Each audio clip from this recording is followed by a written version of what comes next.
Hello everyone, back again. I'm just writing down in my bibliography, my endless bibliography, the my latest read. I've just finished this afternoon, Cured by Lol Tollhurst.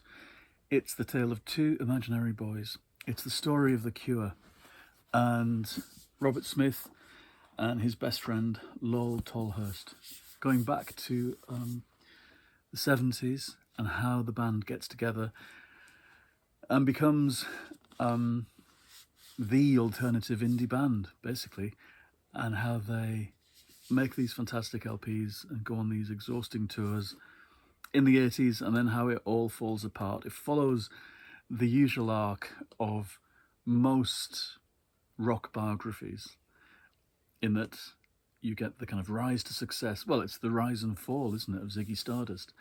The rise and fall, and often the second half involves substance abuse or drink and how people come to terms with it. And usually the people writing these books have survived it, whatever they've gone through, and they've learned a few lessons on the way. And you get something at the end that might be a little bit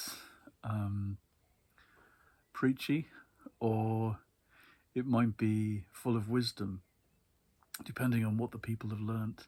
This one I found fascinating. I've had 2 or 3 days really stewing over this, because I love the era and the music, and it's very nostalgic for me. When you get to the bit here in 1983, when the whole band starts to backcomb their hair and to crimp it and dye it black and have it all kind of stuck out with hairspray, it really reminded me of my friends at school, all my slightly gothy friends, and all those people like Nicola and Michael and all these people that I knew who were obsessed with The Cure and bands like them. And just the sound of that music sends me right back. So I'm very fond of it all, although it was never my kind of primary thing. This is a real time capsule in the way that these kinds of rock biographies tend to be. What else do I think about it?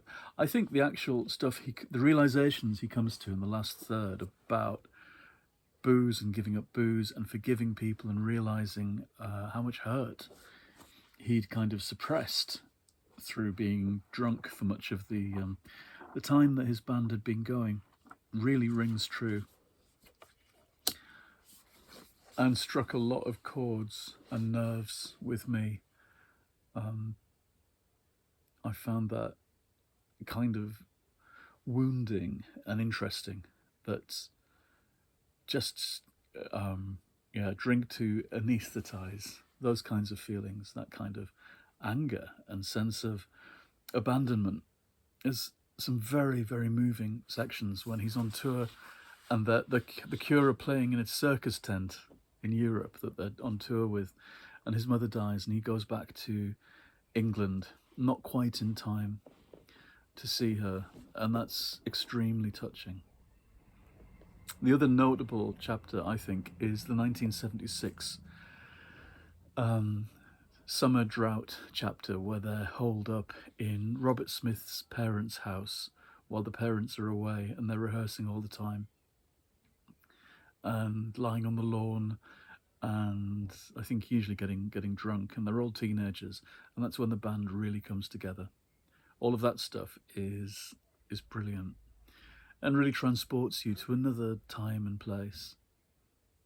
But it's another biography where you find out that the people you assumed were having this brilliant time making things and touring the world and having fans and recording these LPs that you know off by heart, and recording them in places like the south of France. You assume that it's all wonderful and having a wonderful time. I always assumed that of people like Elton John or Joni Mitchell or Kate Bush. And you think, it wasn't like that. You read their biographies or their memoirs and you realise that their lives were tougher in various ways, or they found ways to mess it up for themselves. So it was never as marvellous as it should have been. And that's always a letdown, because I imagine that some of these bands must have lived the life of Riley. I'm sure there were exciting and good times. You can tell that there were, but there's some pretty tough moments as well. A lot of violence, a lot of kind of hair-raising escapades that they seem to have to go on as well. Anyway, that's my experience of reading Cured, which is actually, it's about 9 years old. It's been out for 9 years or so. Not many photos. I like a biography with a few more photos than that.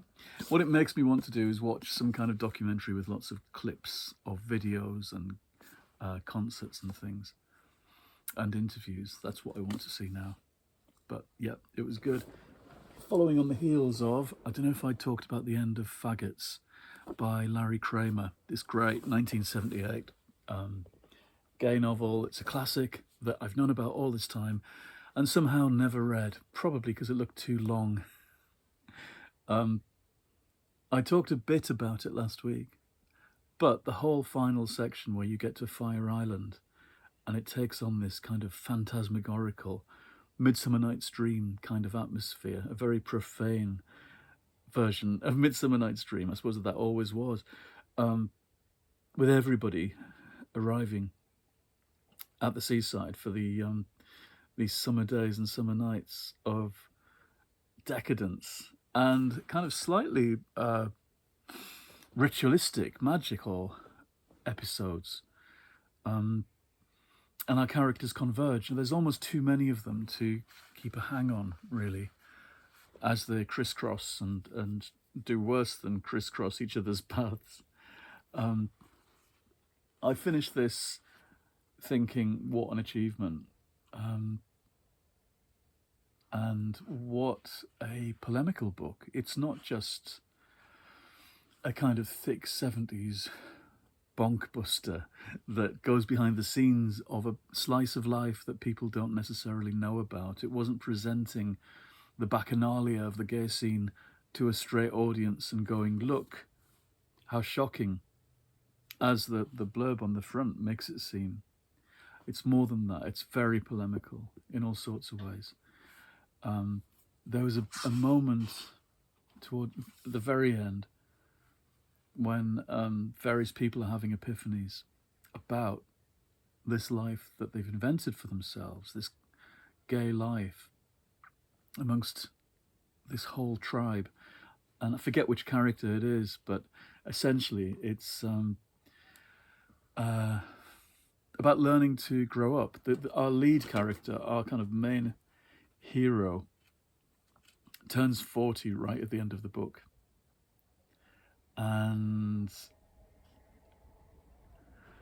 it's about growing up. It's about, what does he say? Stop shitting on each other and learn to live with a bit of pride. And that's interesting as well, isn't it?